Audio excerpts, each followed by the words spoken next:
Well, it's great to hear from the general public around how this economic situation is impacting on them, and the story is that it's really real and very tough out there. Well, for more on this subject, I'm joined in studio by Ntombi Mbele Thomo. She's an independent economist, and virtually Koketso Mano. She's an economist at FNB, and SABC News economics editor Tshepo Mongoai. Thank you to all of you for joining us. So, of course, I'll start with you, Ntombi.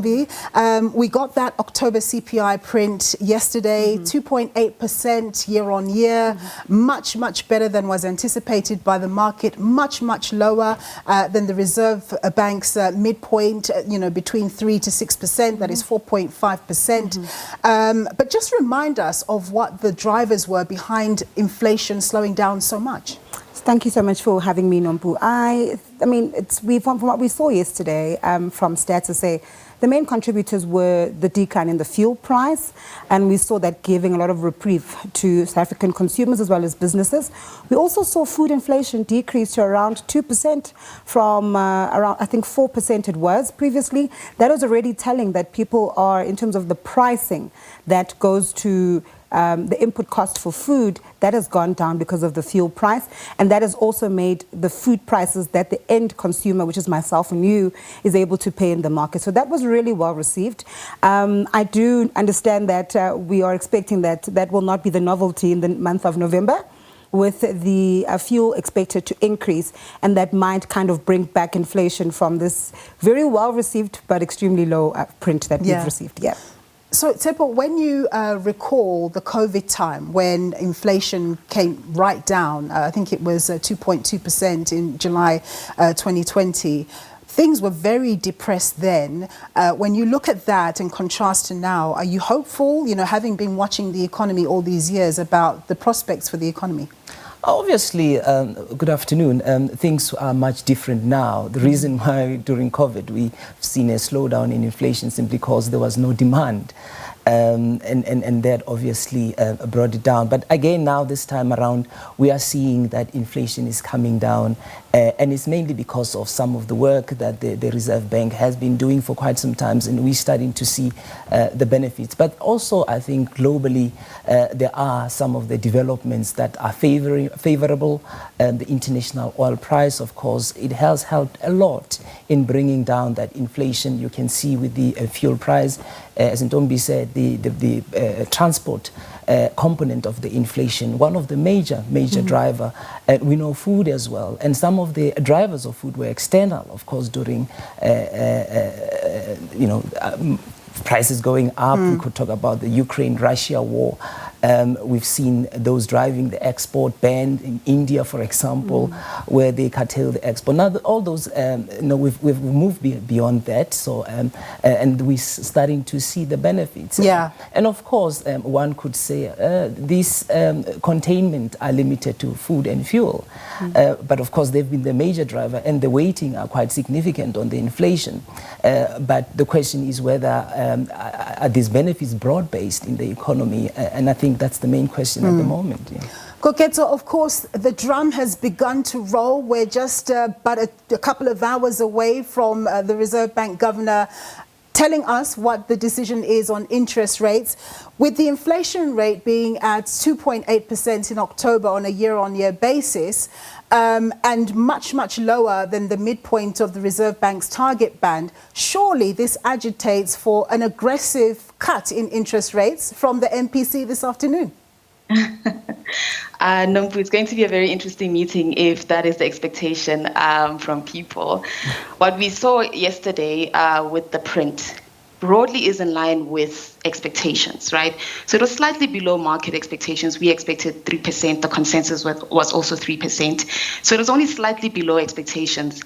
But also, I just want to remind everyone that the governor did make a statement after the September meeting that, the forecast for inflation, at least over the next couple of quarters, so going into the middle of 2025, is expected to be around those low levels, just above 3%, maybe just below 4%, so between that 3.5 and 3.8%.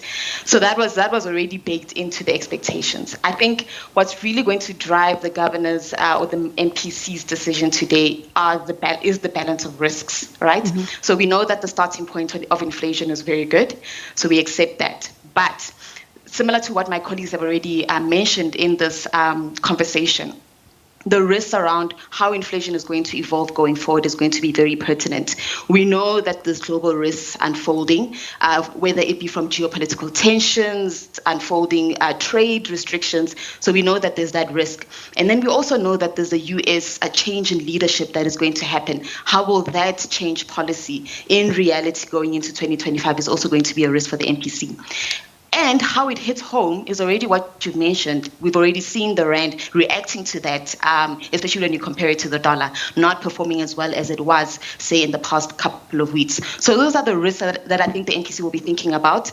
But also just bringing it back to the local demand story, because that is the one thing that the MPC actually can mitigate or maintain with the interest rates, right? So we know that we've been dealing with low demand. We see that even in the numbers when you look at core inflation. But now you're probably going to have an economy where inflation is slower, you have lower interest rates, you have the two-pod retirement system coming into play, and maybe that stimulates demand to some degree. So the MPC really has to think about, the longer-term trajectory of inflation. Is it still going to remain within the target band? And then that will be something that drives whether they move quickly or slowly in terms of the implementation of the cutting cycle. Yeah. Ntombi, it's somewhat confusing. Koketso talks about, inflation risks and, what the future looks like on the one hand, and you have to take those factors into account as you're making an interest rate decision today, what you expect going forward. But the interesting thing is I heard the US Federal Reserve Chair, Jerome Powell, say, we are not going to make decisions based on speculation. That is in terms of what we've heard Donald Trump is likely to do once he comes into power. So then how then exactly do you measure what's going to happen? Because we don't know what's really going to happen until he sets foot in that doorstep. And we'll know right away, because if we reflect on his tenure before, he acts immediately. So we'll know then. But in the meantime, we're just speculating. So how does then the Reserve Bank begin to make decisions around what it expects inflation to look like when it can't yet factor in 60% imposition of import tariffs on China and 20% on the rest of us? How can it do that? I think you make a very important point in your statement, is that the unpredictability of Trump on its own presents an upside risk.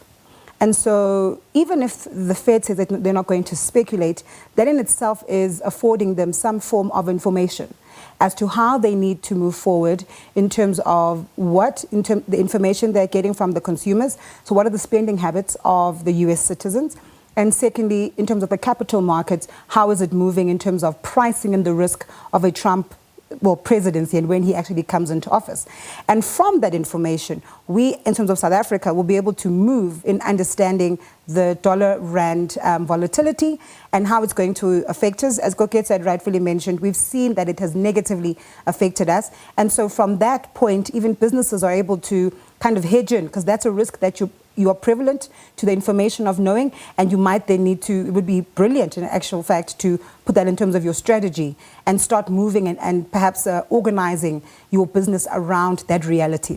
Secondly, we understand that the monetary policy and how it operates is in actual fact forward-looking. So the information that we have between now will come in reality in terms of the actualization of interest rates in the next 12 to 18 months. And that on its own is giving the market as well as consumers the leisure and the liberty to be able to plan in terms of their financial the finances, and also be ready to respond. And I know this is, very hypothetical, as we know that South Africans are very constrained with limited income, and that's why you also see the reprieve of, the inflation itself, because it's saying that people are not demanding more. and that's why the price of goods from an endogenous demand-centric factor has gone down, besides looking at the supply, which is the fuel. But the main issue here is that we will also be seeing the cyclical effect kicking in. And that will also have an impact onto what the inflation print will be, and subsequently what the SARB will respond in terms of managing its upside risks. Tshepo, one of the things that the Reserve Bank governor always talks about when he gives his MPC speech is the issue of administrative prices, right? That speaks to things like the price of electricity. And we know that Eskom is looking at a 36% increase next year. We know that they make a submission, but it doesn't necessarily come out the way that they like. But even if, the NERSA decides on half of that or 2/3 of that, South Africans are telling us that they're really struggling. And of course, you commission us to do many stories on all the various things that are happening in the economy. What's your reading of how badly the administrative prices space is impacting the inflation print? I think it remains a major concern. Remember, petrol, it's also an administered price. And it's one of the reasons why we are seeing that slowdown in the administered price side of things of the inflation. I think it was down around 1.4%. But when you remove the fuel in terms of administered price, the price jumps up to around 7%. That tells you the significance of that. So it is still a bugbear, it's still a concern, and I'm sure the Reserve Bank is watching that space very closely, because it will have a significant impact on households, especially the poor. And remember, 10% of the poor, the inflation is much higher, over 4%. And you add all these other elements, it's still a major issue. Yes, inflation is coming down, and we can see the trend, the outlook, but it's still very difficult, especially for the 10% of the poor. The 10% of the rich, the inflation is much higher, maybe around 2.8%. So you can see the difference. So it is going to be a major concern, especially for the poor, who can actually revolt whenever they feel the pressure. Yeah. Koketso, of course, we can't talk about inflation in isolation. It's one of the macroeconomic variables that we're talking about. But the elephant in the room for South Africa is always the lack of economic growth. How far are we getting on, do you think, with the GNU, as they call it, and positive sentiment around South Africa? How do you think we're doing going forward? Do you think that when we have a conversation this time next year, we're going to be in a much better position?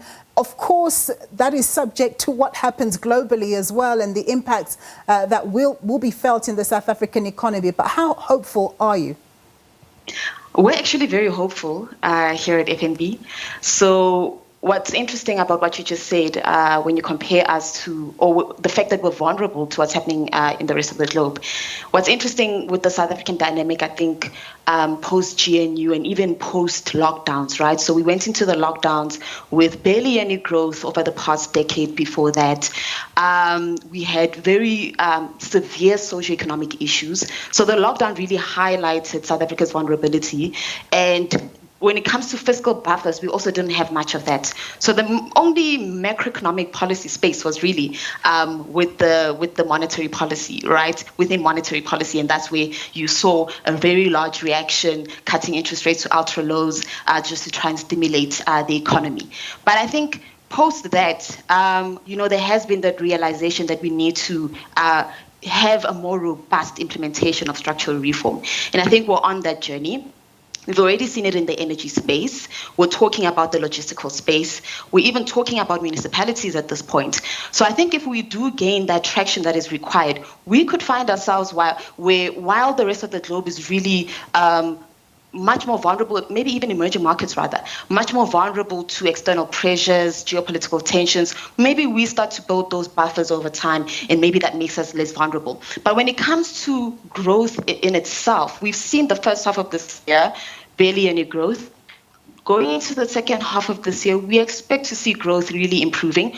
When you look at the higher frequency data, whether it be mining, for example, we saw in September a lift in that number. Retail sales have also been performing relatively well. So we're expecting to see the third quarter to, be a better performance than the first half. And then when you also factor in the confidence indicators, right? So we have the latest RMB BR business confidence indication for the fourth quarter. That has also picked up to 45 index points from 38. So you can see that business is starting to become more optimistic. They are taking their time in doing that. They're being a bit more cautious, not allowing the euphoria to take them ahead of themselves. But we can see the continued progress in that space, and hopefully that translates to investments and employment, and then your broader real economic outcomes. So we're hopeful. We think this year maybe we average 1%. Next year we grow closer to 2%, and even in 2026, 2027, we could surpass 2%. It's not quite enough yet, but at least we're moving in the right direction, especially given where we come from before the lockdowns. All right. Well, given that positive note, we're going to leave it there. Of course, the Reserve Bank Governor Lesitsha Kganyago will be delivering his MPC speech at 3 o'clock, and we'll be covering that live. Of course, I've been joined on this panel by Ntombi Mbele Thomo, Independent Economist Koketso Mano, an economist at FNB, and SABC News economics editor Tshepo Mongoai.